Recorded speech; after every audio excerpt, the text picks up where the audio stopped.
साधु विरोध सत ज्ञान फल शीतल शब्द विचार जग में होते साधु नहीं तो जर मरता संसार।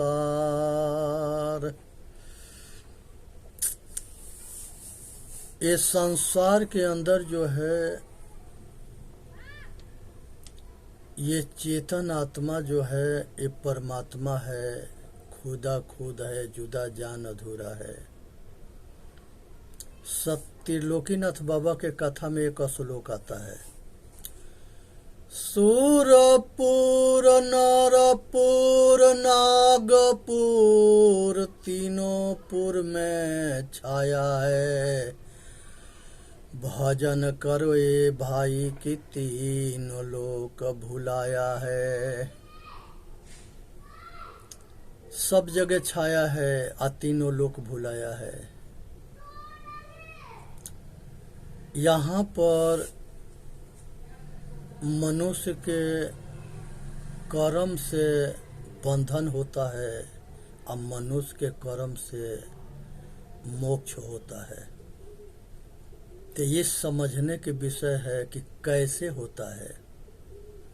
जैसे बीज को हम अगर जमीन में बो के खाद पानी दे के सींच देंगे तो बहुत बीज के पैदावार हो जाएगा।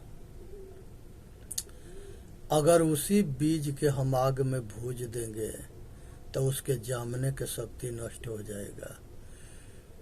भूजा हुआ बीज जो है कितनों सींचो वो कभी न जाम सकता है।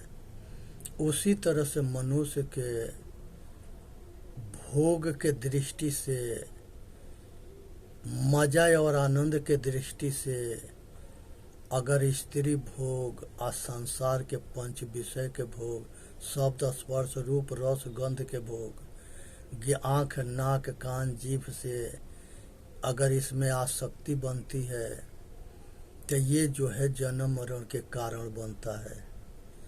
लेकिन अगर इसी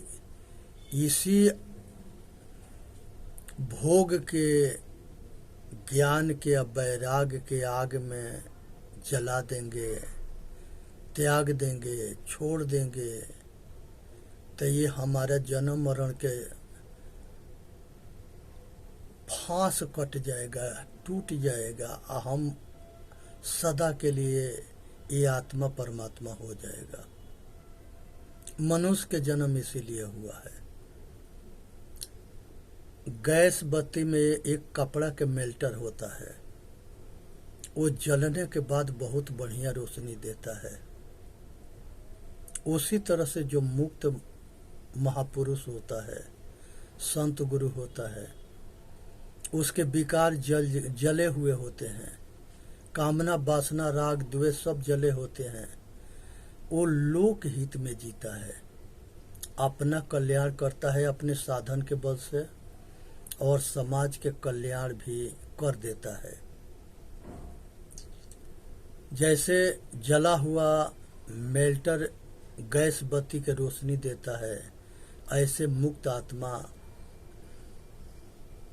अपना और समाज के कल्याण करता है, दूसरे के कल्याण करता है।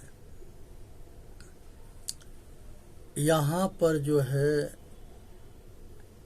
मनुष्य जो है मूज होता है, मूज में से ऊपर एगो सीख होता है, ऊपर से पकड़ के खींचने पर साफ निकलता है, उसको नीचे मूज से कोई लगाव ना होता है।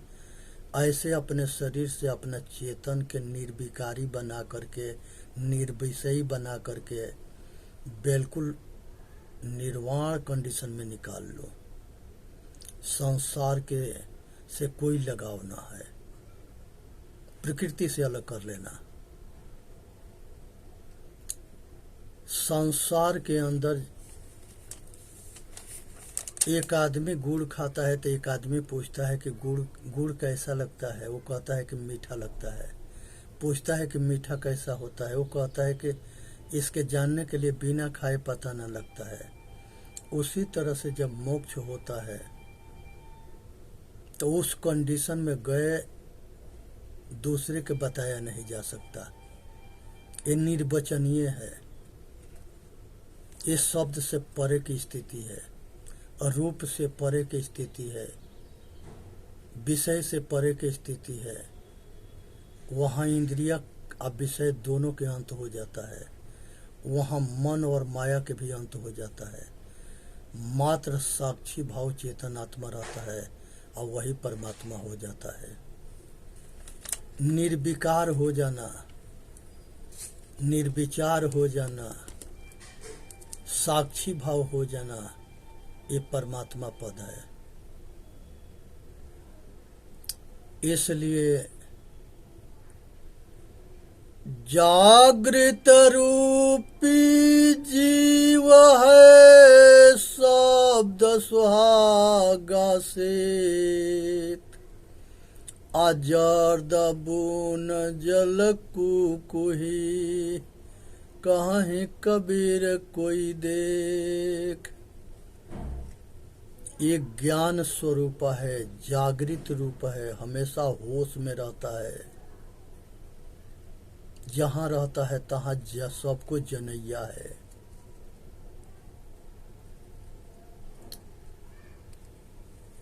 कौन रूप है जीव क्या, ताका करहु विवेक।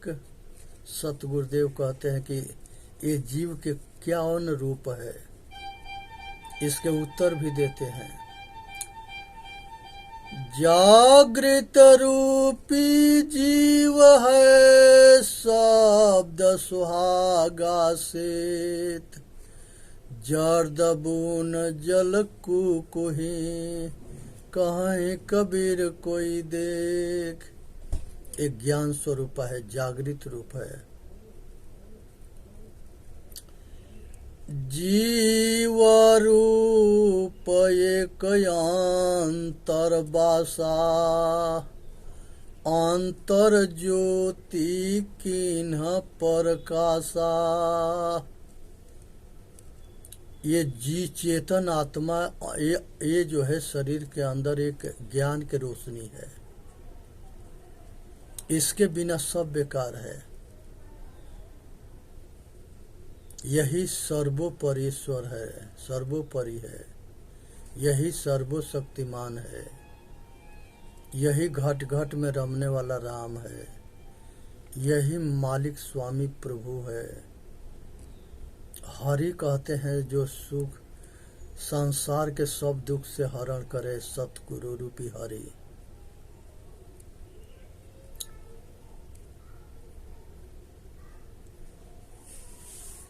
जीव रूप एक अंतर बासा, अंतर ज्योति किन्ह प्रकाशा। ये अंतर के ज्ञान रूपी ज्योति है। 6,96,000 रमैनी, एक जीव पर होय। सतगुरु कबीर साहब कहते हैं कि 6,96,000 रमैनी एक जीव पर होय। जाके खोजत कल्पो गया, घट ही माहि सो मूर। बाढ़े गर्भ गुमानते, ताते पर गई दूर। ये घट के अंदर जो चेतन आत्मा है, घट ही में, घर ही में पिवा परिचय नहीं। दुनिया इसको खोजता है और नाम रूप में खोजता है, लेकिन ये नाम रूप में मिलने वाला ना है। ये दोनों से परे है, निरंकार है, इसका कोई आकार ना है। ये तो समझा जाता है, जाना जाता है, एहसास किया जाता है। दिल में खोजो दिल ही में खोजो, यह करी मारा माँ। इसके दिल में खोजो दिल ही में खोजो, यह करी मारा माँ। र से राम होता है, म से माया होता है, ए से आईना होता है, न से निहारना होता है। ये शरीर रूपी माया नगरी में चेतन आत्मा रूपी राम को अपने हृदय रूपी शीशा में देखना है। दिल में लागी काई तो दरस कहाँ से पाई। जब कामना वासना के काई दिल में लगा रहेगा तो चेहरा साफ दिखाई ना देगा। इसलिए दिल के साफ रखो, तब अपना चेहरा साफ दिखाई देगा।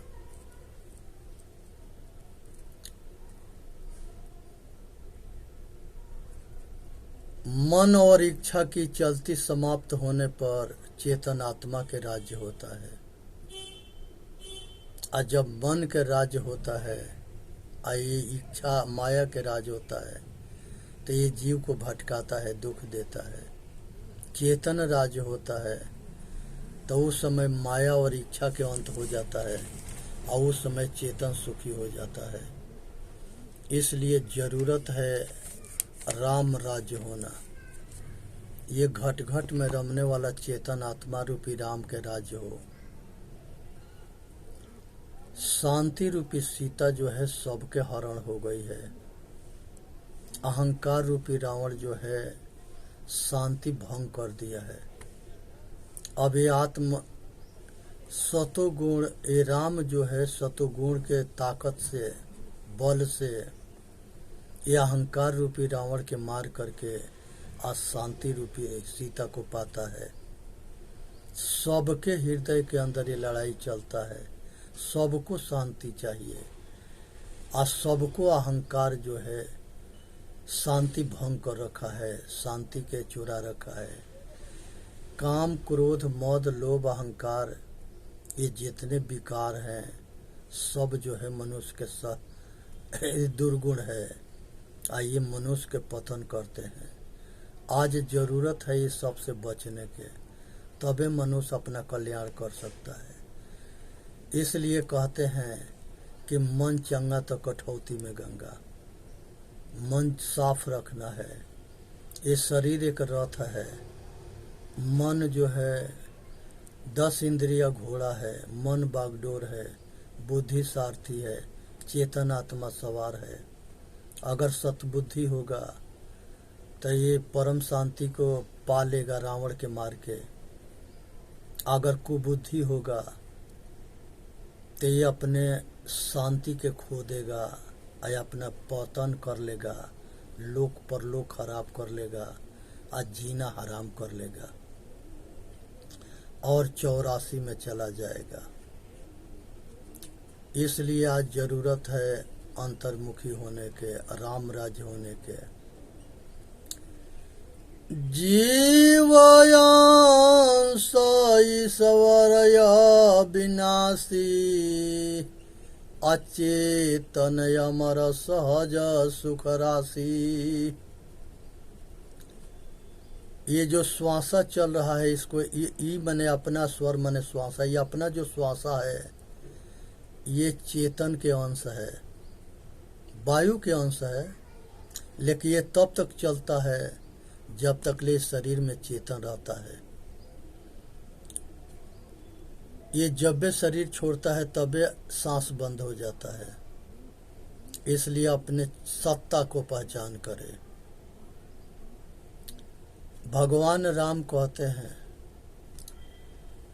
मम दर्शन फल परमायनु पा, अजीव पावन निज सहज स्वरूपा। सेवरी माता से कहते हैं कि हे माता, हमारे जैसे महापुरुष अगर किसी को मिलता है तो उसको आत्मज्ञान करा देता है। आत्मज्ञान होने के बाद आत्म साधन होता है, आत्म शांति होता है और विकार सब छूट जाते हैं और वो संसार के जन्म मरण के चक्कर से छूट जाता है। ये उपदेश के समझने के विषय है। अपना संसार में जीते जी अपने आप के समाधिस्थ होना है, सहज समाधि। सतगुरु कहते हैं कि संतो सहज समाधि भली। तो इसलिए जो है संसार के अपना कल्याण करना है, इसी में मानव जाति के हित है। यहाँ पर एक कहानी है राजा भरथरी के। राजा भरथरी जो है विक्रमादित्य के बड़े भाई थे, भर्तृहरि नाम था उनका, और धर्मात्मा राजा थे। उनके एक पिंगला नाम की रानी थी, उसे बड़ा प्रेम करते थे। एक दिन गोरखनाथ बाबा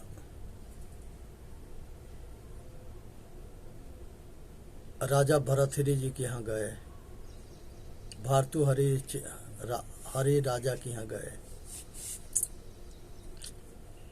राजा बड़ा उचित अच्छा से जो है सेवा सत्कार, नाश्ता, भोजन, रहने के प्रसन्न किए, सब सेवा किए।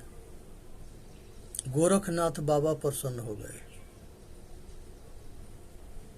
उन्होंने एक अपने थैला से एक अमर फल निकाल के दिए और कहे कि राजा, ये अमर फल अगर खा लोगे तो हमेशा जो है स्वस्थ रहोगे, सुखी रहोगे और तन मन वचन से संपन्न रहोगे, मजबूत रहोगे। तुम्हारा शरीर भी स्वस्थ रहेगा, मन भी स्वस्थ रहेगा और वचन कर्म सब स्वस्थ रहेंगे, शक्तिशाली रहोगे।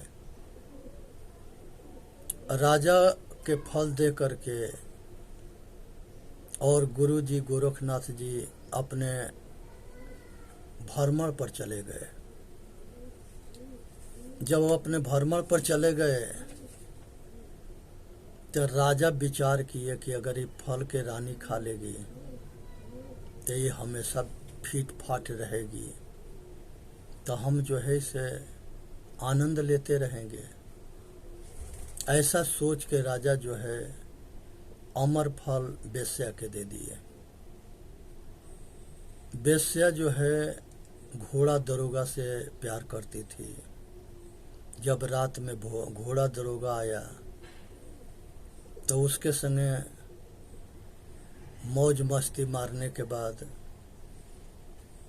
वो फल जो है घोड़ा दरोगा के दे दी रानी। जब घोड़ा दरोगा वो फल लिया तो उसने भी जो है एक वेश्या से प्यार करता था। वो जो है वो अमर फल के जो है जब वेश्या के लगे गया तो वो अमर फल वेश्या को दे दिया। वेश्या जो है विचार करने लगे कि अगर ये फल जो है हम खा के क्या करेंगे, हमारा तो ऐसा ही जिंदगी नरक में बीत रहा है।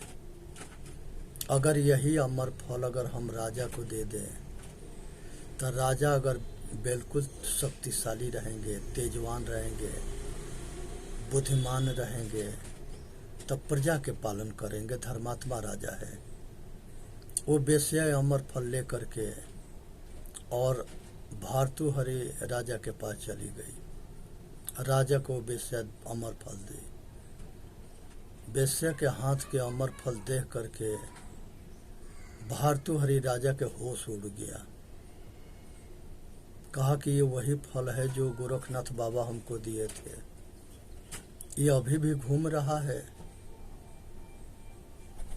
कितने एक से एक प्रेमी हैं। अब वो दरबार में दूसरे दिन से जब घर गए तो रानी से पूछे कि रानी, अमर फल आप खा लिए। रानी कहे कि हम आपके आज्ञा के जरूर पालन करेंगे, हम अमर फल खा लिए। जब रानी झूठ बोली तो राजा अमर फल दिखा दिए। जब अमर फल राजा दिखा दिए तो रानी के होश उड़ गया। रानी समझ गई कि हमारा जो है पोल खुल गया। अब राजा से जो है माफी मांगने लगी। फिर राजा जो है, राजा के होश तो उड़ा पहले से था। राजा विचार किया कि हम किसी से प्रेम करते हैं, वो किसी से प्रेम करता है, वो किसी से प्रेम करता है, सब एक दूसरे से में लगे हुए हैं। सबको जो है बेश्या के बुलाया गया, दरोगा थानादार दरोगा को बुलाया गया और रानी को बुलाया गया। सब पोल पट्टी खुल गया। पूछा गया कि ये फल तुम्हारे को कौन दिया। बेश्या बताई कि हमके घोड़ा दरोगा दिया। घोड़ा दरोगा से पूछा गया तुमके कौन दिया। उसने बताया कि हमको रानी ने दिया। अब ये सोचने की विषय है कि जिसे हम प्रेम करते हैं वो हमसे प्रेम ना करता है। हम भरम में जी रहे हैं। हम अकेले आते हैं और अकेले जाते हैं। ये संसार के सब कुछ न हम इसके हैं न ये सब हमारा है। यही भरम छूट जाता है तो हम अपना कल्याण कर लेते हैं। इसी भरम में हम अटके रहते हैं तो हम दुखी रहते हैं। इसी भरम को तोड़ना है कि जो दिखता है वह मैं नहीं हूँ, मैं चेतन आत्मा हूँ और दिखाई देता है वो दृश्य है।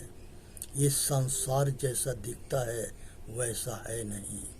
जिनका सपना झूठा है वही तरह से ये मनुष्य के जीवन झूठा है। इसलिए विचार करो, कुछ भी हमारा ना है, सब कुछ छोड़ना है। जितने इसमें आसक्ति होगा छोड़ने में उतना ही दुख होगा। इसलिए ये दुख से बचने के लिए यही रास्ता है कि निर्मोही बन जाओ और ये सबके आसक्ति के तोड़ दो, सबके त्याग दो। कुछ भी मेरा ना है, ना हम किसी के है, ना हमारा कुछ है। बोले चेतन जीव दुख मुक्त चैनल पर आके अपना कल्याण करे। बोलिए सतगुरुदेव की जय। साहेब बंदगी, साहेब बंदगी, साहेब बंदगी।